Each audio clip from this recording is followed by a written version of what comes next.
नमस्कार किसान भाइयों। हम सब किसानों को पोषक तत्वों के बारे में बहुत सा अवेयरनेस लगभग होने लग गया है। मतलब किसान पोषक तत्वों को फसल में क्यों चाहिए, इसके बारे में लगभग अब वो समझने लगे कि पोषक तत्वों की ज़रूरत फसलों को क्यों है। वैसे ही एक आपका पोषक तत्व आता है, वो आपका आता है जिंक।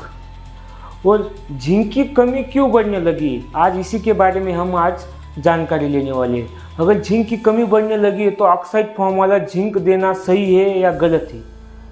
तो ये दो ऐसे सवाल है जो किसानों के मन में बहुत से बार आती है। इसके जो मतलब बेनिफिट जो है, रोल जो है, इसके बारे में ही हम मोटा मोटी जानकारी लेने वाले हैं रोल के बारे में। लेकिन मिट्टी के अंदर इसकी कमी क्यों हो रही, पौधे के अंदर इसकी कमी क्यों हो रही है, अगर हो रही तो ऑक्साइड फॉर्म वाला जिंक कब देना है, कहाँ देना है, या सल्फेट फॉर्म वाला जिंक कहाँ इस्तेमाल करना है, आज इसके बारे में आज हम जानकारी लेने वाले हैं। तो पहले तो एक चीज़ समझना ज़रूरी है, इसमें मोटा मोटी 4 फैक्टर होंगे। तो इसमें पहला फैक्टर है कि हमने जो है जो भी हमारा कंपोस्ट हुआ या गोबर खाद हुआ वो लगभग अब हर किसान जो है वो इस्तेमाल मतलब वो कम करने लगा है, क्योंकि वो मैनेज नहीं हो पा रहा है। पुराने समय में किसानों के घर में गाय भैंसें रहती थी तो वो गोबर खाद का या दूसरे कोई खाद का जो है इंतज़ाम हो जाता था, लेकिन अभी के समय में ये पॉसिबल नहीं हो रहा है। तो ये गोबर खाद या दूसरी खाद ज़मीन में कम जाने की वजह से भी जो है मिट्टी का पीएच की प्रॉपर्टी जो है वो चेंज हो रही है, या मिट्टी का पीएच जो है केमिकल खाद की वजह से बढ़ रहा है और उसमें सही मात्रा में गोबर खाद नहीं जा रहा है, इसलिए वो पीएच निरंतर बढ़ता जा रहा है। तो एक इसके पीछे का एक कारण है। तो आप बोलोगे कि पीएच से जिंक का संबंध क्या है। तो जैसे जैसे पीएच ज़मीन का बढ़ता जाएगा तो आपका जिंक जो है वो उसकी उपलब्धता कम होती जाएगी।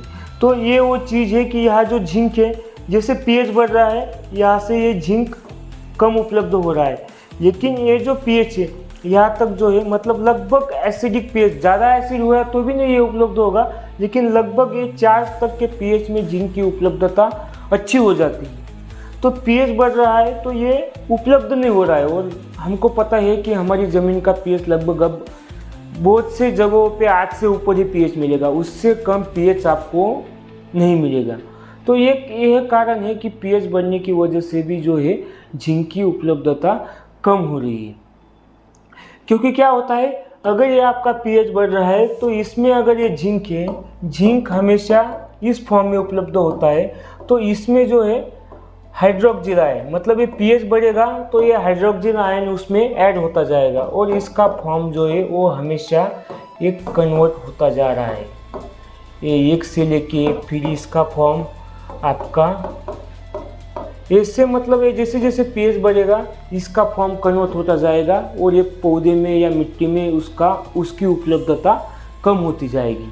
तो इस वजह से पीएच बढ़ने की वजह से ये जिंक आपका उपलब्ध नहीं हो रहा है। दूसरी चीज़ है, पीएच बढ़ने का एक कारण यह भी है, पीएच बढ़ने का एक कारण यह भी है कि हम सल्फेट फॉर्म वाले जो भी खाद हैं उसका इस्तेमाल अब कम होने लग गया है। इसके पीछे के इसके फायदे और नुकसान बहुत हैं, मतलब फायदे भी उतने हैं और नुकसान भी उतने हैं। लेकिन इसका एक फ़ायदा है कि ये ज़मीन का पीएच जो है वो कम करता है, क्योंकि क्या है, ज़मीन का पीएच बढ़ता है इसकी वजह से और कम होता है इसकी वजह से। मतलब ये जो है ये एसिड फॉर्म है और ये जो है ये अल्कलाइन फॉर्म है। ये पीएच को कम करता है, ये पीएच को बढ़ाता है।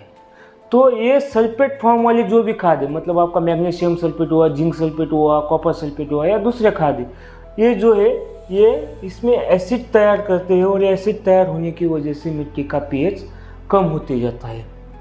जैसे कि हम समझने के लिए देख ले, समझो आपने मैग्नीशियम सल्फेट का इस्तेमाल किया, अगर आपने पानी दिया, मतलब पानी दिया आपने, तो इसका फॉर्म जो है वो चेंज हो जाएगा।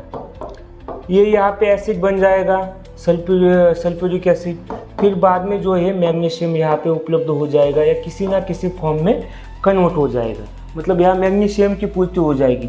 दूसरी चीज़ है, ये एसिड का जो है फर्दर और ब्रेक डाउन होता है, उसका ब्रेक डाउन हुआ तो यहाँ पे ये H+ आयन जो है वो बनते जाते हैं। और मैंने पहले ही बोला कि ये H+ आयन जो है वो मिट्टी का pH कम करने में काम आते हैं। फिर इसके बाद में ये सल्फर जो है ये उपलब्ध हो जाता है, मतलब आपका सल्फर की भी पूर्ति यहाँ पे हो जाती है, मैग्नीशियम की पूर्ति हो जाती है। और सबसे महत्वपूर्ण बात यह है कि यहाँ पे आपका जो है pH जो है वो आपका कम हो जाता है। मतलब आपका अगर अल्कलाइन pH है तो वो उसको कम कराने में एक फर्टिलाइज़र काम करते थे। लेकिन ये जो रिएक्शन चलते हैं इसकी प्रोसेस स्लो है, मतलब ये जो रिएक्शन होती है ये स्लो होती है। इस वजह से जो है हम दूसरे जो खाद है वो इस्तेमाल करने लग गए। मतलब यहाँ पे किसानों की गलती नहीं है, लेकिन इनका इस्तेमाल कुछ ना कुछ मात्रा में करना है। मतलब पूरा बंद नहीं करना है, कुछ ना कुछ मात्रा में करना है। या जो दूसरे फोलियर फॉर्म में मिलते हैं उसका इस्तेमाल भी आपको करना है। मतलब ये बैलेंस आपको बनाए रखना है। अगर खेती में आप किसी चीज़ का बैलेंस बनाओगे तभी आपको उपलब्धता जो है वो उत्पादकता आपको बढ़ी हुई नजर आएगी।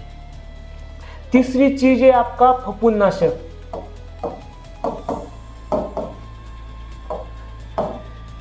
क्योंकि क्या होता था पुराने समय में हम बहुत से ऐसे ग्रुप है, मतलब वो आज भी चल रहे हैं लेकिन उनका इस्तेमाल कम होने लग गया है। वो जो नए ग्रुप आने लगे फफूंदनाशक के उनका इस्तेमाल बढ़ रहा है।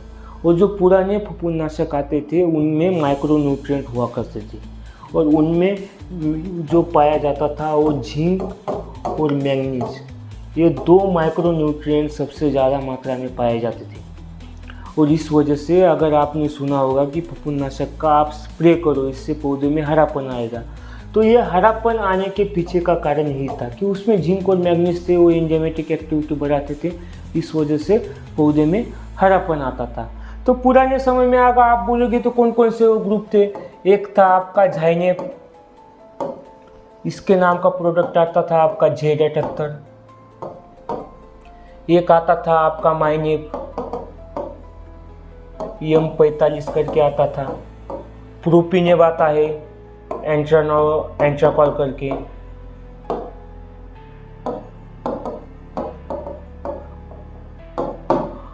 मतलब ये ऐसे जो फफूंदनाशक के जो ग्रुप थे इनमें ये न्यूट्रिएंट पाए जाते थे और इनका इस्तेमाल अब कम होने लग गया है, दूसरे ग्रुप हम इस्तेमाल करने लग गए। तो इस वजह से भी पौधे में जो है वो जिंक की डेफिशिएंसी होने लगी है।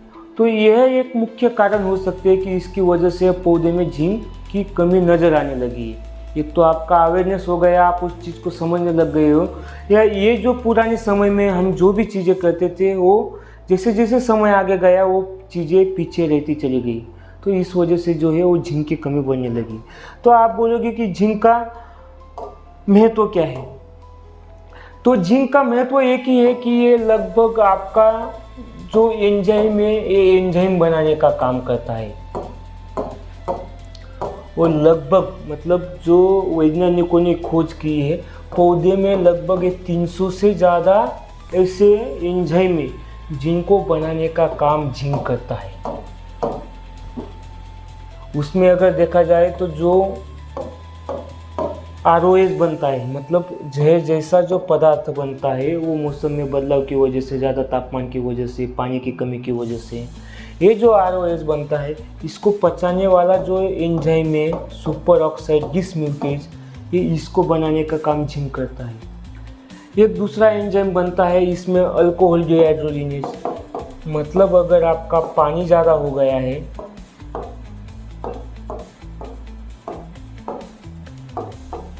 वहाँ ऑक्सीजन की कमी हो जाती है और ऑक्सीजन की कमी की वजह से पौधा जो है वो सिकुड़ने लगता है या उसको ऑक्सीजन की पूर्ति नहीं हो पाती है, उसकी जो शारीरिक क्रिया है वो बंद हो जाती है।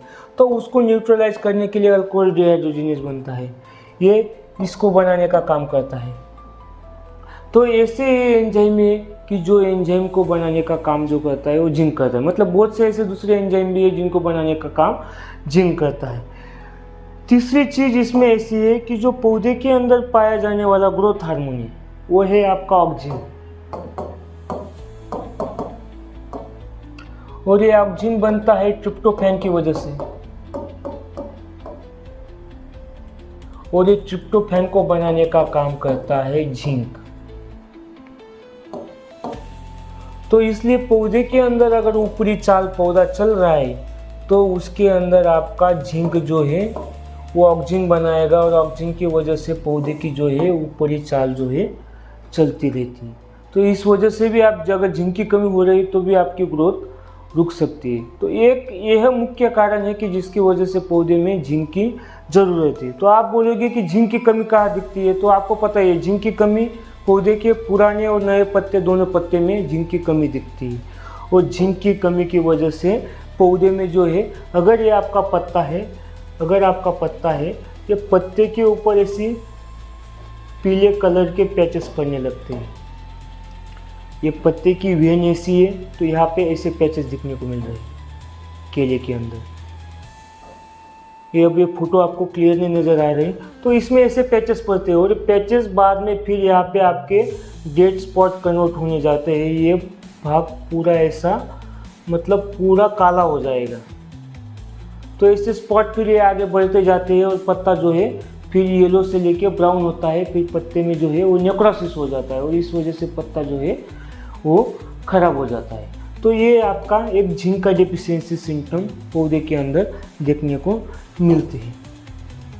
तो इसका मैनेजमेंट कैसे करना है, तो इसका सबसे अच्छा और मैनेजमेंट का तरीका है आपको जो एक तो आप गोबर खाद डालना है, मिट्टी की सेहत को बचाना है ताकि आपका पीएच कम हो सके। दूसरी चीज़ हो सकती है कि आपको सल्फेट वाले खाद जो है उनको इस्तेमाल करना है या फिर आपको जिप्सम का इस्तेमाल करना है ताकि आपका मिट्टी का पीएच कम हो। या तीसरी चीज़ ऐसी है अगर आपके तो उसमें अगर आपकी कमी आ रही है पौधे के अंदर, मतलब एक तो आपका खाद हुआ, एक तो हुआ आपका जिप्सम या सल्फेट वाले खाद, या फिर आपको इनसे अगर तुरंत रिजल्ट चाहिए आपको तो आपको फिर ऑक्साइड वाले जिंक इस्तेमाल करनी। तो बाज़ार में ऑक्साइड वाली जिंक बहुत मिल जाती है, ये तुरंत पौधे की पूर्ति कराती है। तो वैसे ही इन जिंक का मतलब अलग अलग कामों में इस्तेमाल किया जाता है। एक तो आपको इसको ऊपर से स्प्रे के फॉर्म में दे सकती हो, दूसरी चीज़ है आप इसको खाद को कोटिंग करके दे सकते हो, जैसे कि यूरिया जैसी खाद है वो तुरंत मतलब लीच आउट हो जाती है, क्या उसका वेस्टेज ज़्यादा होता है तो आप उस खाद को कोटिंग करके दे सकते हो। या फिर आप बीज को ऊपर से कोटिंग करके दे सकते हो। मतलब इस तरह से आप जिंक की पूर्ति करा सकते हो। लेकिन ये ऑक्साइड वाला या लिक्विड वाला जिंक की इन दोनों कामों में आपको काम आएगा। तो इस तरह से आपको इस्तेमाल करना है। वैसे ही विगर कंपनी का एक जिंक आता है, जिंक 70 करके, ये एक लिक्विड फॉर्म वाला जिंक है। इसमें एक 39% इसमें जिंक आएगा कि ये जो जिंक है आप इससे यूरिया की कोटिंग भी करा सकते हैं या बीज के ऊपर कोटिंग करने में, मतलब जब आप बीज प्रक्रिया करोगे तो उस बीज प्रक्रिया में भी ये जिंक 70 जो है वो काम आता है। तो आपको अगर तुरंत रिजल्ट चाहिए तो आप वहाँ पे जिंक की मात्रा जो ऑक्साइड वाला जिंक है उसको दो, या फिर आपको ज़मीन के अंदर डाल रहे हो तो आप जो सल्फेट फॉर्म वाला वो जिंक है वो आप दे सकते हो, लेकिन उसके तो रिजल्ट आपको धीरे धीरे मिलेंगे, लेकिन वो आपकी सॉइल का जो पीएच है वो सॉइल का पीएच बनाए रखने में काम करेंगे। तो आपको ऑक्साइड वाला जिंक जो है वो खाद को कोटिंग करके देना है या बीज प्रक्रिया करके देना है या स्प्रे के माध्यम से देना है। वो जो जिंक सल्फेट हो वो ज़मीन से आपको किसी खाद में मिला के देना है ताकि आपकी ज़मीन का पीएच जो है वो रेगुलेट हो और आपको जिंक की उपलब्धता ज़्यादा हो।